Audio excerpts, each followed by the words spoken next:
Doctor बाबा, मेरा ताल्लुक़ बलूचिस्तान से है और मेरा नाम साहिब जान है।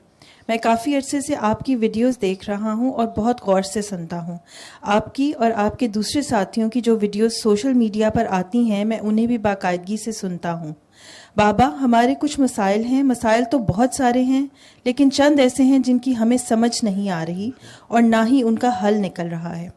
हाल ही में एक मसला पेश आया। गुज़श्ता साल हमारी एक गाय ने बच्चा दिया था। हम गांव में रहते हैं और जानवर भी रखते हैं। गाय का बच्चा बिल्कुल सेहतमंद पैदा हुआ था, लेकिन 3-4 दिन बाद वो मर गया। इसके बाद हमारे घर की 4-5 बकरियां भी मुख्तलिफ औकात में मर गईं। अब 1 साल गुजरने के बाद इस गाय ने दोबारा बच्चा दिया है। ये बच्चा भी बिल्कुल ठीक पैदा हुआ।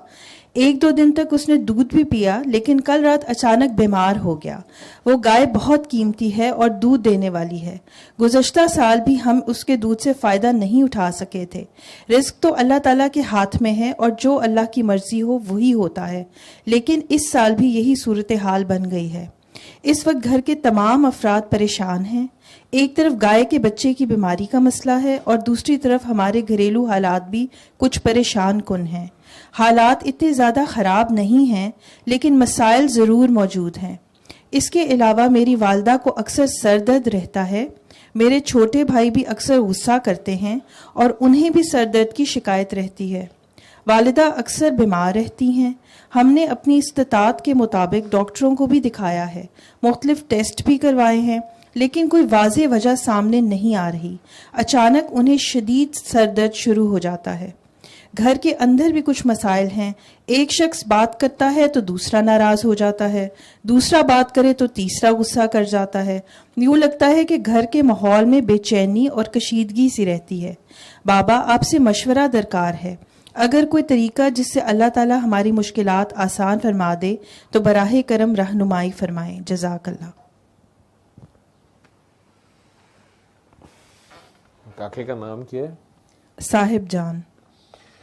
साहिब जान जी, एक तो सलाम आपको भी और पूरे बलूचिस्तान को। और जहाँ तक आपके गाय का मसला है, घर में फाइनेंसिस का मसला है सारा, तो घर में ऊंची आवाज़ में सूरह रहमान लगाएं और सारे बालिग लोग, चाहे गाय भी पास हो, उसके पास न अगर वो अलहदा से है, वहाँ आवाज़ नहीं जाती तो वहाँ अलहदा अपनी ड्यूटी करो। और जब वो प्रेग्नेंट हो उसके पास 7 दिन सूरह रहमान या पहले ही लगा दें।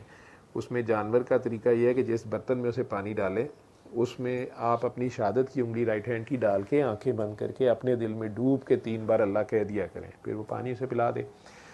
इसी तरह उसके पास सूरह रहमान ऊंची आवाज़ में लगा दें। जब वो बैठी है, खड़ी है, जो भी है, तो वो आप 7 दिन उसको सुनवा सकते हैं।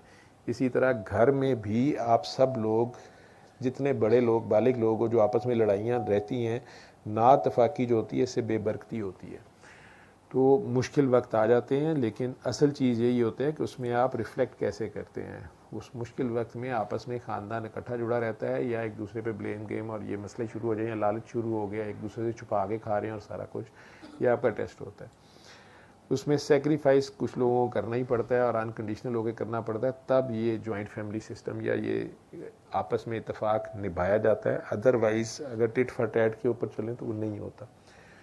तो उसमें बेहतरीन हल यही है कि 7 दिन सूरह रहमान अल्लाह के आगे पेश होकर सुने। सारा घर, अगर इकट्ठे नहीं बैठ सकते, लहदा सुनने, लेकिन कम से कम एक बार तो इकट्ठे बैठ के सुने, जितने लोग भी सुन सकते हैं। दिन में 3 बार नहीं भी अगर सुन सकते तो ये करें, अल्लाह खैर करेगा। फिर दुआ करके पानी पीते रहें। अस्सलाम वालेकुम।